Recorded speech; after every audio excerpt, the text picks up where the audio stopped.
आप मन के समुद्र में एक छोटे से बंधनी हवे जेकर भाव हवे कि जो जीव आथे जे मनुष्य आथे यहाँ बोले एक दिन यहाँ ले जाए वाला थे। हमारे गीत के भाव हवे आप मन प्रेम से सुनियो। प्रेम से दुर्गा मैया की आपने महाराज की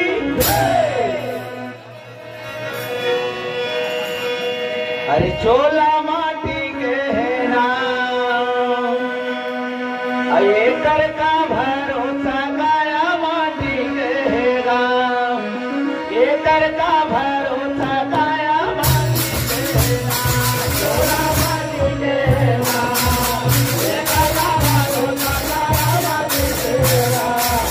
ये कर का भरोसा काया माटी के राम चोला माटी के नाम ये कर का भरोसा काया माटी के नाम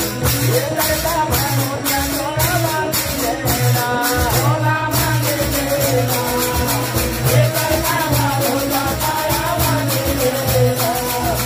ये कर का भरोसा काया माटी के नाम चोला माटी के राम ये काया माटी के राम ये कर का भरोसा काया माटी के राम ये कर का भरोसा चोला माटी के राम चोला माटी के राम ये काया माटी के राम ये कर का भरोसा काया माटी के राम ये कर का भरोसा काया माटी के राम ये कर का भरोसा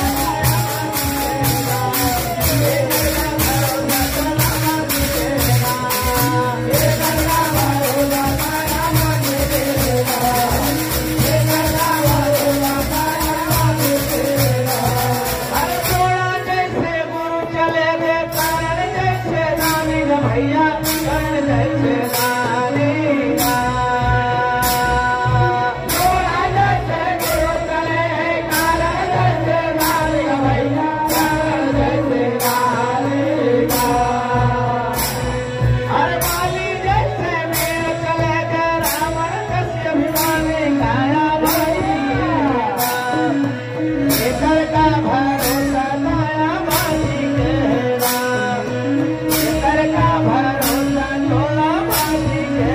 राम चोला माटी के राम ये काया माटी के राम ये कर का भरोसा काया माटी के राम ये कर का भरोसा काया माटी के राम ये कर का भरोसा काया माटी के राम ये कर का भरोसा चोला माटी के राम ये कर का भरोसा काया माटी के राम ये कर का भरोसा काया माटी के राम अरे कोनो हिस्सा कोनो ना है आई सबके पानी दो भैया आई सबके पानी का कोनो हिस्सा कोनो ना है आई सबके पानी दो भैया आई सबके पानी